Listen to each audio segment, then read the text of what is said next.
Herzlich willkommen zum letzten Teil in unserer Predigtserie «Lieb deinen Nächsten». Das Thema ist heute «Dranbleiben». Ja, vermutlich vor ein paar Wochen war es noch nicht so schwer, sich diesen Aufforderungen vom Bund irgendwo zu stellen in dieser ganzen Corona-Krisenzeit. Aber mit der Zeit, ich weiss nicht, wie es dir geht, mit der Zeit wird es wirklich mühsam. Irgendwo muss man dranbleiben. Ich kann mir vorstellen, so der ganze Bereich Social Distancing.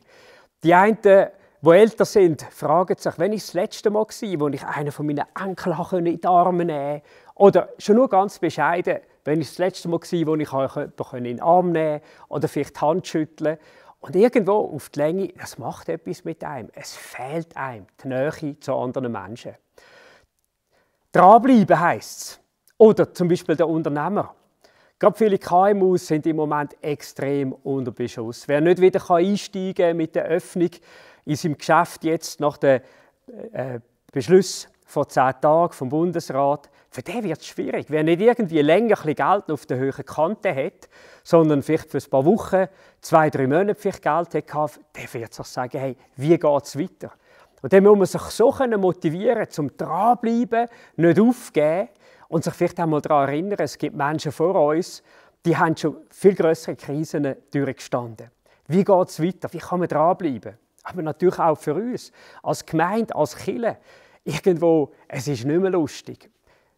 Jetzt ist es schon 7 Wochen her, dass wir Gottesdienst feiern miteinander. Wann werden wir wieder miteinander zusammenkommen, Gott gemeinsam gross machen, ihn loben und preisen, mit Musik, mit Pauken und Trompeten, wie man so sagt. Und jetzt heisst es, dranbleiben. Mit den Kleingruppen, dranbleiben im persönlichen Leben, dranbleiben halt nur über das, wie wir es können, per Telefon, Zoom oder wie auch immer. Dranbleiben ist gar nicht so einfach. Aber wir wollen heute miteinander in die Bibel schauen. Weil es hat einmal Menschen gegeben, und an die geht es im Hebräerbrief, die haben Hab und Gut verloren gehabt. Und ihnen schreibt der Schreiber vom Hebräerbrief eine riesen Ermutigung und sagt, hey, ich will euch zeigen, wie kann man dranbleiben, wenn es einfach den Nuki raustatscht. Wie kann man dranbleiben, wenn man nicht mehr mag? Es heißt im Hebräer 10, deshalb, liebe Freunde, können wir jetzt zuversichtlich in das Allerheiligste des Himmels hineingehen, denn das Blut von Jesus hat uns den Weg geöffnet. Das ist der neue, lebendige Weg durch den Vorhang, den Christus durch seinen Tod für uns eröffnet hat.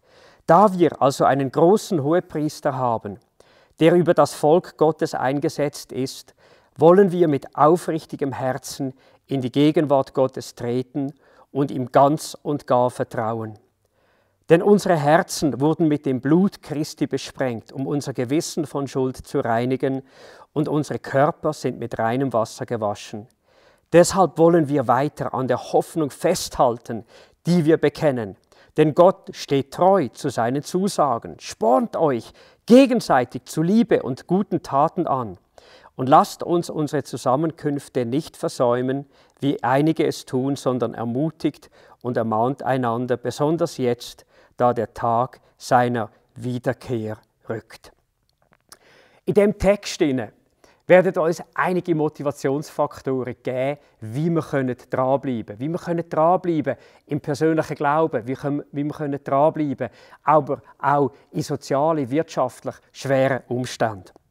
Und das Erste ist, das steht in Vers 23, dass der Paulus sagt, hebt fest an dieser Hoffnung. Wir können dranbleiben, wenn wir an der Hoffnung festhalten. Deshalb wollen wir weiter an der Hoffnung festhalten, die wir bekennen.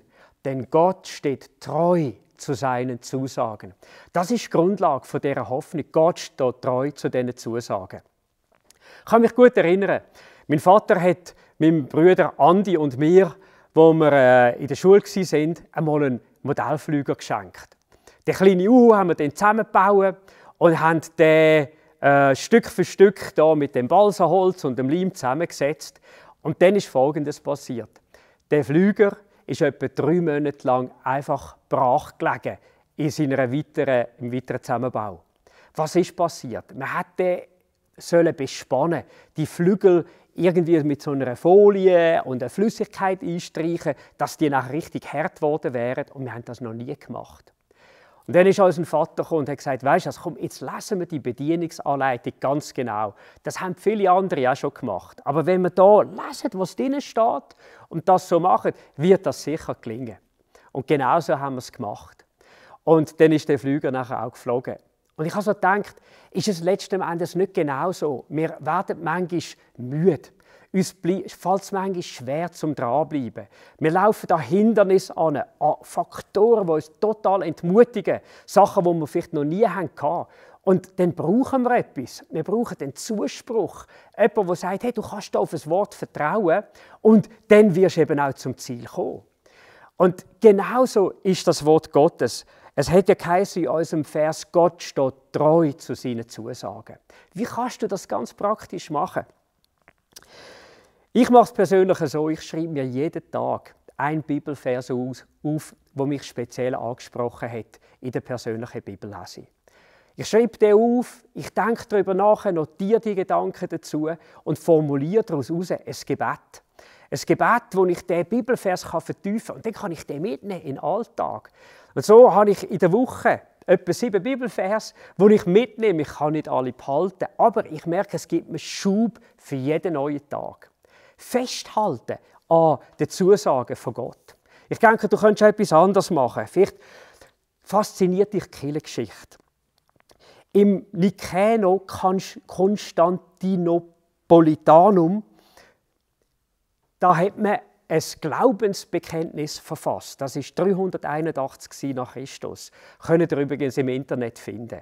Und dort sind die wichtigsten Wahrheiten der Bibel zusammengefasst.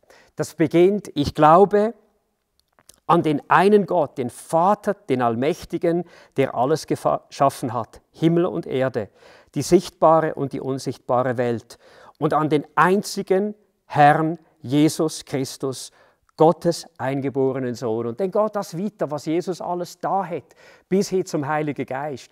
Schau das doch mal an, kannst es googlen, abladen, für dich ausdrucken. Ein Bekenntnis vom Glauben, wo kannst du daran festhalten. Oder vielleicht gibt dir Gott sonst so ein Signal durch den Alltag. Vielleicht hast du letzte Woche so etwas erfahren. Eine Ermutigung durch einen Christ, eine Ermutigung durch eine andere Person, die gesagt hat, hey, heb doch fest an dem Glauben, den du hast. Glaub mir, das sind nicht Zufälle. Das ist ein Zeichen von Gott, das er dir gibt und setzt und damit sagt, heb fest an der Hoffnung, die du hast in dem Glauben an Jesus Christus. Das hilft uns zum Dranbleiben. Dann heißt es im Vers 24, spornt euch gegenseitig zu Liebe und zu guten Taten an. Das heißt, wir können dranbleiben in unserem Leben durch gegenseitige Liebe und Gemeinschaft. Liebe oder das Zusammensein miteinander, wo man einander stärkt, wo man einander Mut macht, ist eine unglaublich starke Kraft. Ich habe das so erlebt, kaum hatte ich das Billett hatte, das Auto vom Papi auslehnen und ich habe einen Rechtsvortritt missachtet. Mein Auto oder das Auto von meinem Papa war fast Totalschaden, ein riesiger Schrotthaufen. Und meine grösste Sorge war natürlich, wie sage ich das meinem Papi? Wie wird er reagieren? Und ich bin heute noch so erleichtert, wenn ich zurückschaue. Ich habe ihm erzählt, habe ihm gesagt, was passiert ist. Und er hat gesagt, Matthias, wir finden eine Lösung miteinander. Zum Glück habe ich noch Vollkasko drauf. Und dann habe ich mit ihm ein Agreement machen, dass ich den Selbstbehalt selber trage.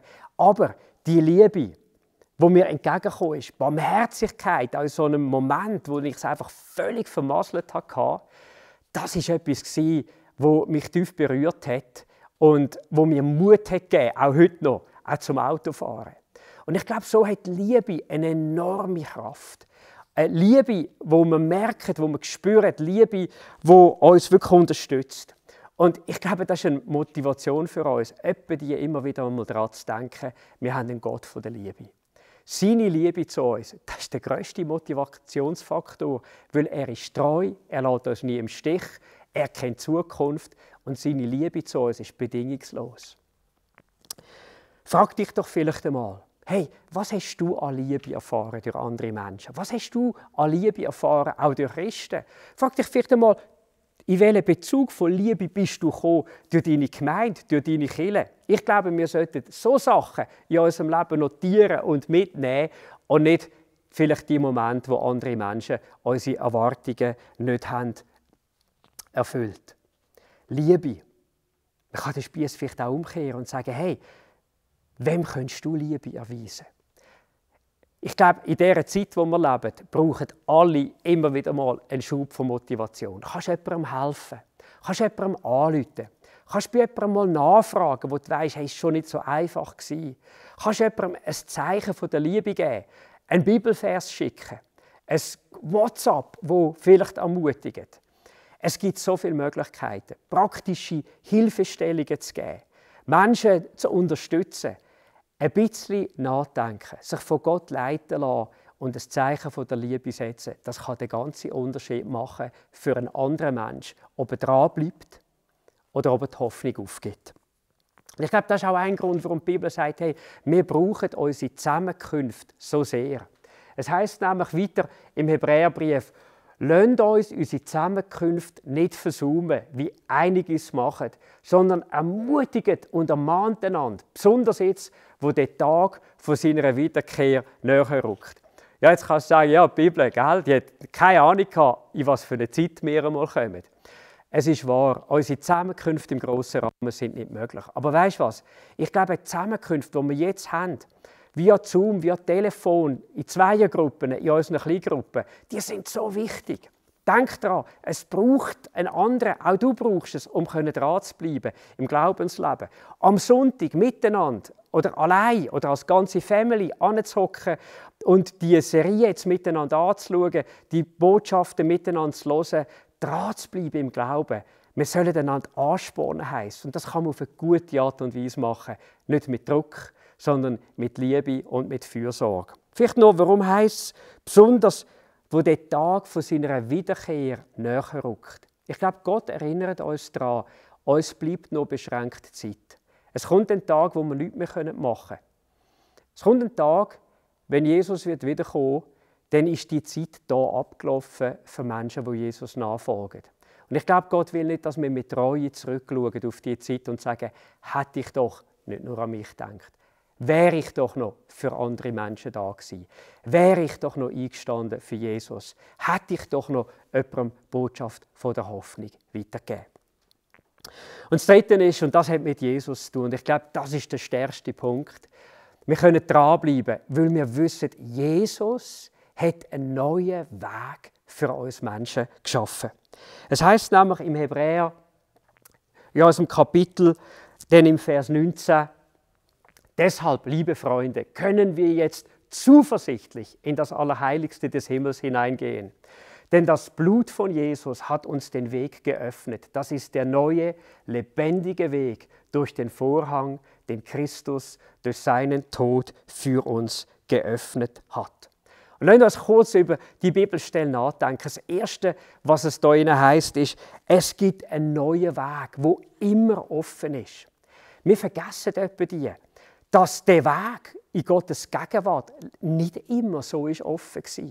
Im Alten Testament hat der Hohepriester einmal im Jahr ins Allerheiligste gehen, zu dem Gnadenthron, dem Ort, wo man gesagt hat, wohnt Gottes Herrlichkeit, und hat dort so Fürbitte tun für das ganze Volk, einstehen für ihre Sünden und um Vergebung auch bitten. Aber denken wir daran, durch Jesus hat sich das fundamental geändert. Durch Jesus ist die Türe zu Gott, zu seiner Herrlichkeit, ist jederzeit offen, und zwar 24 Stunden jeden Tag, 7 Tage in der Woche. Das heisst für uns, hey, kommt, es ist offen, der Weg zu Gott ist da. Es bedeutet aber auch, hey, dass wir nicht mehr einfach einen menschlichen Hohepriester haben, sondern Jesus Christus ist unser Hohepriester geworden. Und ich habe es vorher erwähnt, was er tut, der betet fürs Volk. Er steht ein für die Menschen. Und das ist genau das, was Jesus heute für uns macht. Hast du gewusst, dass Jesus für dich betet? Hast du gewusst, dass er einsteht vor dem Thron Gottes für dich? Und weißt du, was cool ist, wenn Jesus betet? All seine Gebete werden zu 100% so erhört, wie es Jesus betet. Hey, du musst wissen, auch wenn niemand dich kennt, einer kennt dich und das ist Jesus. und der betet für dich. Ich glaube, das ist eine riesige Ermutigung, weil wir wissen, wenn Jesus betet, dann geschieht etwas.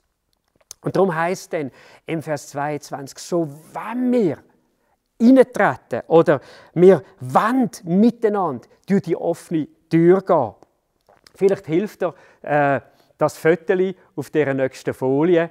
Ich finde es so schön, irgendwo der graue Felsen, es sieht irgendwo so aus, man käme nicht durch. Aber wenn man in die Mitte schaut, sieht man eine Öffnung.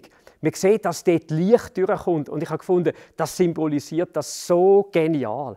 Eigentlich die Einladung von Gott, der dir sagt, hey, komm zu mir, komm in meine Gegenwart, komm auch mit deinen Anliegen, komm mit deinen Gebet, komm mit deinen Fürbitten zu mir. Der Weg ist offen. Jesus hat ihn wirklich geöffnet. In diesem Text sind noch 2 Sachen drin. Und das eine ist, es heisst, dass wir es mit einem guten Gewissen tun sollen. Kennst du auch die Momente, wo du dich nicht so getraust, zu Gott zu kommen, weil dein Gewissen ist irgendwie wie gegen dich. Da gibt es so Gedanken in dir, wo du sagst, oh, ich habe dort einen Fehler gemacht, oh, ich bin dort hässig geworden, oh, da ist mir etwas nicht gelungen. Kennst du so Empfindungen? Schau, dann kommt dein Gewissen und in diesem Moment klagt es dich zurecht an. Aber was sollst du denn machen? Dann sollst du nicht in diesen Gefühlen drin sein, die dich hindern, zu Gott zu kommen, sondern wenn die Gefühle da sind, dann komm gerade dann zu Jesus und sag, Jesus, du hast dein Blut für mich vergossen, bitte vergib mir, ich nehme die Reinigung an und jetzt darf ich durch deinen Freispruch mit einem guten Gewissen hineintreten, mit Zuversicht, mit Mut, mit Kühnheit in Gottes Gegenwart und darf beten. Und dann gibt es ja manchmal auch so Momente, ich weiss nicht, geht das manchmal auch so Gefühle, wo einem einfach sagen, ich habe keine Lust. Ich mag irgendwie nicht beten. Ich fühle mich Gott irgendwo ferne. Aber denkt daran, etwa die klagen uns unsere Gefühle an. Etwa die sind auch unsere Gefühle uns auch im Weg. Nicht alle Gefühle sind von Gott. Viele sind auch von uns. Und dann müssen wir an die Bibelstelle zurückdenken. Dort heisst, wir wollen kommen. Wir wollen mit aufrichtigem Herzen in die Gegenwart Gottes kommen. Und wie sollen wir das tun? Es heisst drinnen, wir wollen ihm vertrauen. Was heisst das? Unser Vertrauen auf ihn setzen. Ich glaube, das kannst du zurufen, wenn du keine Lust hast. Weißt du, das ist ein Gott, der wartet auf mich. Das ist ein Gott, der Zeit hat für mich. Das ist ein Gott, der für mich da ist, als wäre ich der einzige Mensch auf dieser Welt. Und er lässt mir zu. Und dann darfst du zu Gott kommen. Du darfst ihm deine Anliegen bringen, deine Sorgen bringen, was dich stresst. Gerade vielleicht jetzt auch mit dieser ganzen Corona-Situation. Die Sachen, die dir irgendwo Mühe machen. Vielleicht vom Social Distancing, vielleicht vom Job her. Vielleicht bist du nicht bei denen, die im Moment keine Arbeit haben. Vielleicht bist du bei denen, die über das Limit belastet sind mit Arbeit. Sag es ihm doch. Und weißt du, was das Schöne ist? Dort, wo Gott ist, dort strömt auch von seiner Gegenwart her Neues in unser Leben. Das heisst nämlich, es ist ein neuer, es ist ein lebendiger Weg. Es ist ein Weg, der Leben bringt. Dort strömt neue Hoffnung in dein Leben. Dort strömt neue Liebe in dein Leben. Durchhaltevermögen, Kreativität, vielleicht Sachen einmal anders anzugehen, Sachen mal aus dem Blickwinkel Gottes anzuschauen und nicht nur menschlich anzuschauen. Bei Gott, in seiner Nähe, vor seinem Gnadenthron, da ist alles, was du brauchst, um dran zu bleiben, um nie aufzugeben in deinem Leben. Und das ist die Botschaft, die dir an dem heutigen Tag einfach weitergeben will. Die Frage ist, willst du zu ihm kommen? Ich glaube, das ist eine willentliche Entscheidung, die wir treffen müssen. Aber weißt du, das können wir doch gerade jetzt machen. Ich werde dich einladen zum Beten. Und ich werde zuerst mal dich einladen, wenn du Gott kennst, schon einzustimmen in ein Gebet auch mit mir. Und ich denke, gerade weil wir in einer Zeit leben, in Tagen leben, wo wir nicht mehr so Konzentration oft haben vor dem Gottesdienst, lohnt es sich, wenn wir heute ein bisschen mehr, vielleicht eine Minute, 2 mehr Zeit investieren, gerade eben zum Vater zu kommen, gerade eben durch die geöffneten Türen von Jesus zu kommen und zu beten mit ihm. Und erwarte doch, jetzt wo du bist, die Heime, vielleicht unterwegs, wenn du die Botschaft schaust, dass etwas von Gott jetzt geschieht in deinem Leben, dass etwas einströmt in dein Herz von einer Power, von einer Kraft, wo du nachher merkst, wo du sagst, hey, ich gebe nicht auf, ich bleibe dran im Glauben, ich bleibe dran, ich halte mich fest an dieser Hoffnung, die ich mit Gott habe. Ja, Jesus Christus, ich danke dir, dass du im Moment wirklich jeden Einzelnen siehst, der einfach Mühe auch hat zum Dranbleiben. Im Glauben oder der angefochten ist im Geschäft. Und jetzt wollen wir wirklich Folgendes machen. Wir wollen uns daran erinnern, Herr Jesus Christus, dass du durch deinen Tod den Weg zum Vater, zu seiner Liebe und zu allen Ressourcen freigemacht hast. Herr, ich will lernen, jeden Tag zu dir zu kommen. Und das Privileg mit dem aufrichtigen Herzen und im Vertrauen an dich zu nutzen. Vergib mir, wo ich das nicht da habe. Ich danke dir, dass ich jetzt in deine Gegenwart treten darf. Und du mich dort mit Ausdauer, mit Kraft und mit Elan ausrüstest. Genauso lege ich all meine Anliegen bei dir ab. Und ich danke dir, Jesus, dass du bereits für alles vor dem Vater im Himmel eingestanden bist. Lass auch mich anderen Mut machen, wie du mir Mut machst. Amen. Hey, vielleicht lohnt es sich sogar, wenn das Gebet etwa dir mitnimmst, auch in diese Woche und selber betest. Und weißt du, hey, wenn du sagst, ich bin noch nie durch die offene Tür auf den Vater im Himmel zugegangen, durch die Tür, wo Jesus heisst. Ich habe das noch nicht erlebt. Dann will ich dich einladen. So wie es da heisst, kommt, wir gehen. Kommt, wir wollen antreten. Ich will dir sagen, du kannst jetzt, in den nächsten Moment, im folgenden Gebet, den Schritt anmachen zum Vater im Himmel und durch Jesus Versöhnung mit ihm bekommen, Hilfestellung bekommen und ein neues Leben durch Gott. Und wenn das dein Wunsch ist, ich lade dich auch ein in das nächste Gebet. Und du darfst wissen, der Vater im Himmel, der lässt jetzt. Aufrichtig sollen wir nur kommen und im Vertrauen. Lass uns doch noch miteinander beten. Möchtest du das? Möchtest du ihm heute Morgen dein Leben anvertrauen oder heute Nachmittag oder Abend, wenn immer du die Botschaft jetzt auch hörst, dann bete doch mit mir. Vater im Himmel, mir ist klar geworden, dass ich mein Leben selber bestimmt habe und ich von dir getrennt bin. Vergib mir meine Schuld. Danke, dass du meine Sünden vergeben hast, weil Christus für mich gestorben und mein Erlöser geworden ist. Herr Jesus, bitte übernimm du die Herrschaft in meinem Leben und verändere mich so, wie du mich möchtest haben. Amen. Hey, ich will dir herzlich gratulieren, wenn du das Gebet heute Morgen mitgebetet hast. Du bist durch die offene Tür gegangen. Du bist zum Vater im Himmel gekommen. Du darfst von jetzt an wissen, der Zugang zu Gott steht mir offen. 24 Stunden am Tag, 7 Tage in der Woche. Und ich darf nicht noch kommen. Nein, ich bin eingeladen, jeden Tag die Nähe von Gott zu suchen. Und ich will dir zusprechen, du wirst merken, wie du Power bekommst, Kraft bekommst, Motivation bekommst, auch Kreativität bekommst, zum Dranbleiben. Im Glauben, aber auch mit allen Herausforderungen im Leben. Gott segne dich ganz, ganz mächtig.